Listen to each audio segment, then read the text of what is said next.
بسم اللہ الرحمن الرحیم۔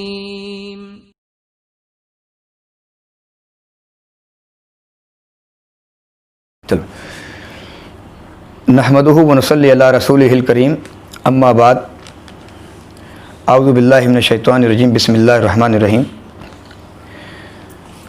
کہ یا ایھا الذین آمنوا لا تلہکم اموالکم ولا اولادکم عن ذکر اللہ ومن یفعل ذلک فاولئک هم الخاسرون۔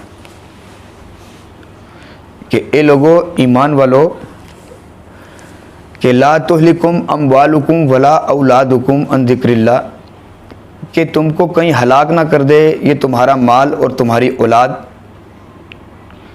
کس چیز سے؟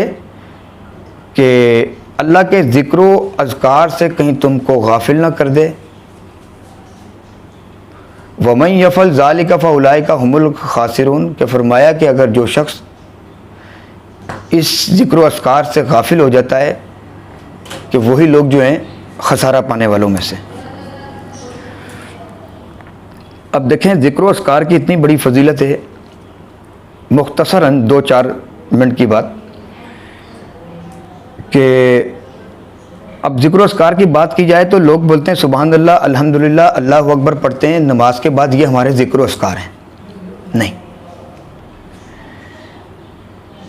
ذکر و اذکار سے مراد یہ ہے، کبھی کبھی ایسا ہوتا ہے کہ انسان کی جو لائف ہوتی ہے نا، اس کے اندر جو وہ سوچتا ہے اس کو مزاج کے مطابق کبھی کبھی چیز مل جاتی ہے،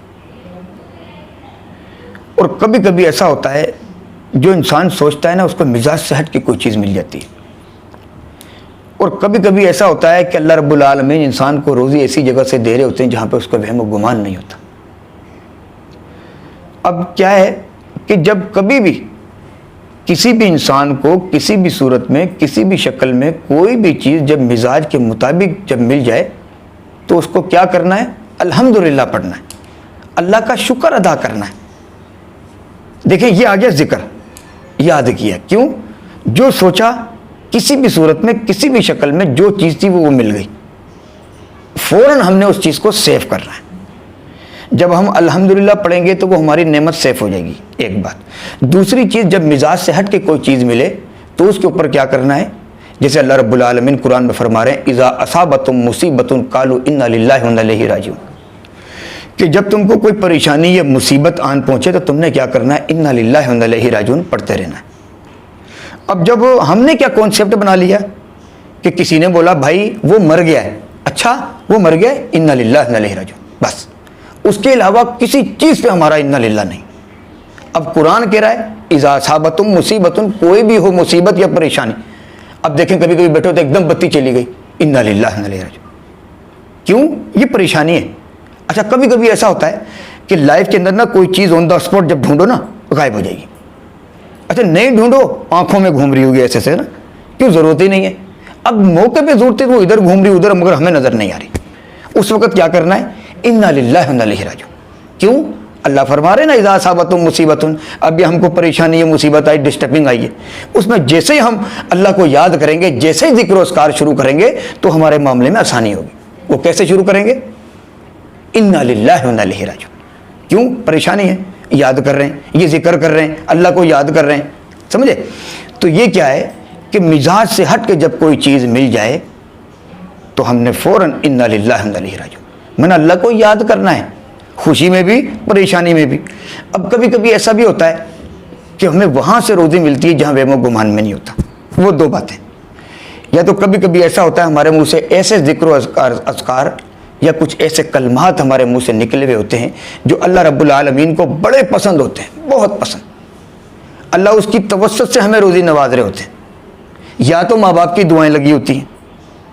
اب دیکھیں، ذکر و اذکار جو ہوتا ہے نا، یہ انسان کو ایسا کر دیتا ہے کہ جب جیسے کوئی بند کمرے میں بیٹھا ہوا ہے اور اچانک سے بندہ بتی جلائے تو کمرے کی پوزیشن کیا ہوتی ہے؟ روشن۔ اب وہ بندہ جب کوئی اس کو شیطانی، جیسے قرآن میں اللہ کیا فرما رہا ہے فَإِمَّا يَنزِغَنَّكَ نَزْغٌ مِّنَ الشَّيْطَانِ، کہ جب تم کو کوئی وسوسہ شیطان کی طرف سے آن پہنچے تو تم کیا کرو؟ فَاسْتَعِذْ بِاللَّهِ، فوراً تم اللہ سے پناہ مانگ لو، ورنہ ذکر و اذکار شروع کر دو۔ تو پھر کأنہم مبصرون، گویا کہ تم ایسے ہو جاتے ہو جب تم ذکر و اذکار کرتے ہو جیسے کہ ایک دم تمہاری آنکھیں کھل گئی، گویا کہ تم دیکھنے والے ہو گئے۔ یہ ذکر و اذکار کی پوزیشن ہے، یعنی یہ فضیلت ہے۔ اور آخری بات، جیسے موسیٰ علیہ السلام نا آپ کے علم میں اللہ رب العالمین سے باتیں کرتے تھے طور پہاڑ پہ جا کے، ایک دن پہنچ گئے، کہتے ہیں اللہ رب العالمین مجھے کچھ ایسا کلمہ بتایا جائے کہ جس کے پڑھنے سے میں آپ سے جو مانگوں مجھے مل جائے۔ اللہ رب العالمین نے فرمایا موسیٰ آپ لا الہ الا اللہ پڑھا کریں۔ موسیٰ علیہ السلام کہتے ہیں اللہ یہ تو ساری دنیا پڑھتی ہے، میرے لیے خصوصی کلمہ ہو۔ اللہ رب العالمین نے فرمایا موسیٰ 7 زمین آسمان ایک طرف اور لا الہ الا اللہ یہ کلمہ ایک طرف رکھ دے جائے، فرمایا یا موسیٰ یہ ساری کی ساری چیزیں جو ہے نا اس کلمے کا مقابلہ نہیں کر سکتی۔ مانا یہ ذکر و اذکار ہے۔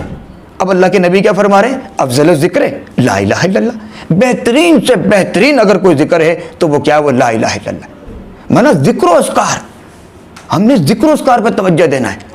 اب کبھی کبھی ایسا، اب جیسے آخری ایک اور بات اللہ کے نبی کیا فرما رہے ہیں؟ کلیمتان حبیبتان الی الرحمن ثقیلتان فی المیزان سبحان اللہ و بحمدہ سبحان اللہ العظیم، کہ رحمان کو 2 کلمے بڑے پسند ہیں، ترازو کے اندر بڑے باری ہیں، زبان کے اوپر بہت ہلکے ہیں، یعنی بہت آسان ہیں، اور وہ کیا ہیں؟ سبحان اللہ و بحمدہ سبحان اللہ العظیم۔ اور اللہ کے نبی فرما رہے ہیں کہ جو بندہ اگر روزانہ 100 مرتبہ اگر یہ کلمہ پڑھ لیتا ہے اور قیامت والے دن اگر وہ اللہ کی بارگاہ میں حاضر ہوتا ہے، اگر اپنے سمندر کی جھاگ کے برابر بھی اگر وہ گناہ لے کر آتا ہے اور یہ کلمہ روز پڑھتا ہوگا تو اس کلمے کی برکت سے اللہ رب العالمین اس کے تمام جو گناہ ہیں وہ معاف فرما دیتا۔ یہ ذکر و اذکار کی فضیلت، سبحان اللہ و بحمدہ سبحان اللہ العظیم۔ تو اللہ تعالیٰ سے دعا ہے کہ اللہ تعالیٰ ہمیں ذکر و اذکار کرنے کی بھی توفیق عطا فرمائے۔ السلام علیکم ورحمۃ اللہ۔